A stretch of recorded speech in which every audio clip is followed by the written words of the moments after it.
I'm Sara Olson, a senior analyst with Lux Research, and I'm here with Greg Hocking, VP of Global R&D Strategy for PepsiCo.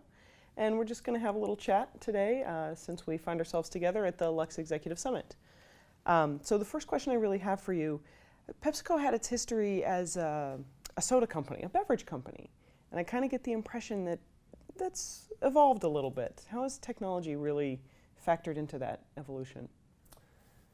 Yeah, I think although our company may be best known for our iconic brand of Pepsi, blue can carbonated soft drink, we have an incredibly diverse portfolio. We have over 22 brands that generate at least $1 billion each. So when you look at Lay's, Quaker, Tropicana, Gatorade, an incredibly diverse portfolio. And from a technology perspective, then what that means is we have to be diverse in the technologies we explore within the food and bev industry. That's product technology, process technology, packaging technology, even equipment technology in the beverage space. But we also look for technologies outside of our industry and how we can apply those, particularly around business model innovation, which I know we talked about at this summit. It's a big topic this year, absolutely. I think there's a strategic initiative that your PepsiCo Corporation has, this performance with a purpose concept.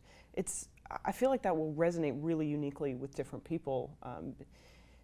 Purpose means something so different depending on who you are. How does that really impact what you do for PepsiCo? Yeah, I think honestly it's one of the reasons I'm at PepsiCo. So performance with purpose, we really put that into 3 pillars as a company. There are product goals, planet goals, and people goals, last but not least. And when we talk about product goals, those are mostly around nutrients to limit, so sugar, sodium, saturated fat. So you can imagine the role of R&D in making great tasting products with fewer of those nutrients. But just as important on our planet goals, which involve things like water and climate, some of our sustainable sourcing initiatives, as well as reducing our waste, those are also critical for R&D to play a part of if we hope to achieve and make progress against those goals.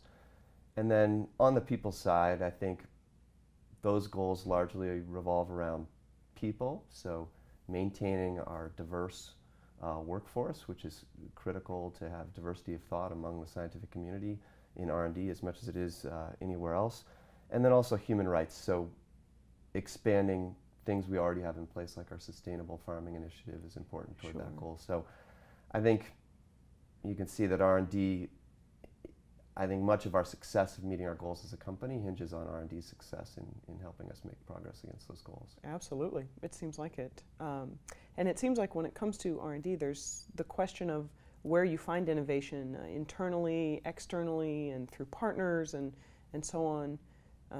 Strategy is in your title for them. How do you really approach where you go looking for a new innovation internally and externally? How do you balance that? Yeah, I think it all starts with a clear strategy on what we want to achieve as a company, sort of regardless of how we get there, right? And then second, once we have that clear articulation of where we want to go as a company, we have to be equally clear in our understanding of our internal capabilities. So determining what is core for us and as well as selected emerging technologies that we want to pursue in-house. But we know that given our aspirations, that's not enough. And so we have to look externally to complement our internal efforts. And I think when we think about external innovation,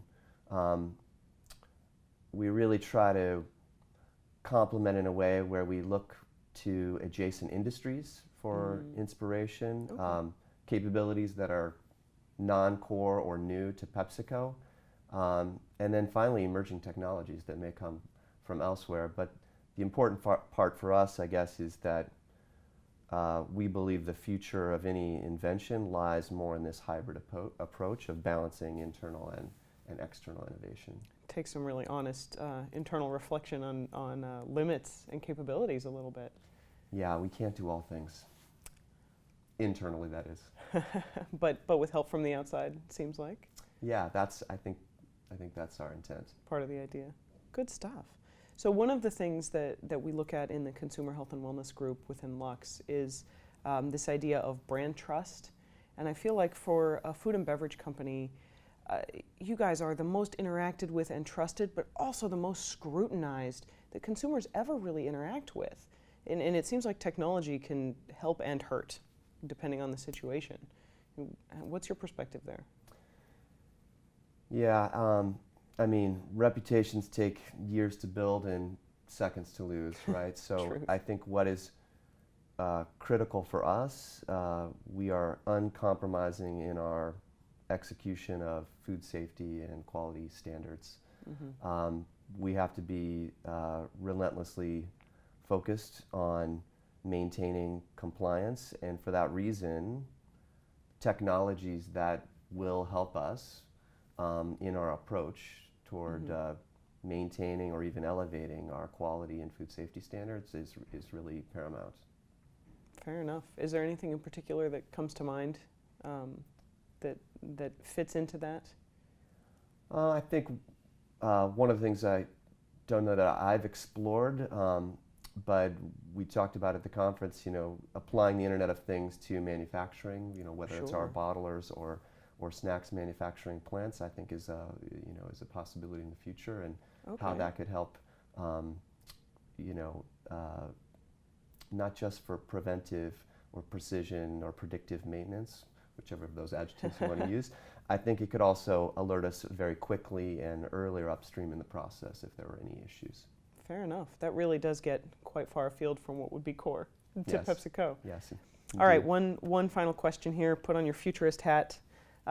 We've got so much innovation in the consumer industry today, from the Wi-Fi connected fridge to the Fitbit and other fitness trackers, and all of those interact with food in some way.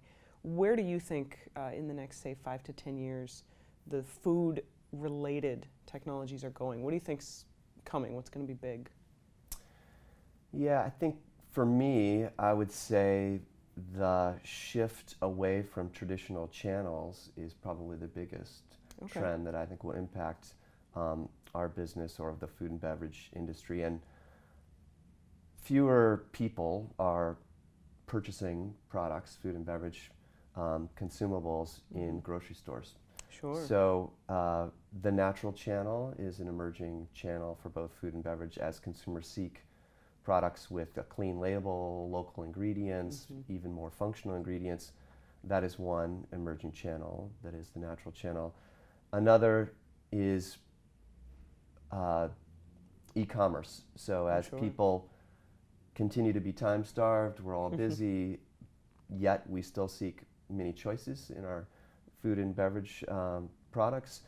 E-commerce will play an important role. And last but not least, what we call away from home. So fewer meals are being consumed in the home. More people are eating smaller meals throughout the day, and that gives new opportunities for how you consume and where you purchase food and beverage products. So I think the movement away from traditional channels like grocery store and into more emerging channels like e-commerce, the natural channel, and away from home will be one of the trends that we'll pay attention to.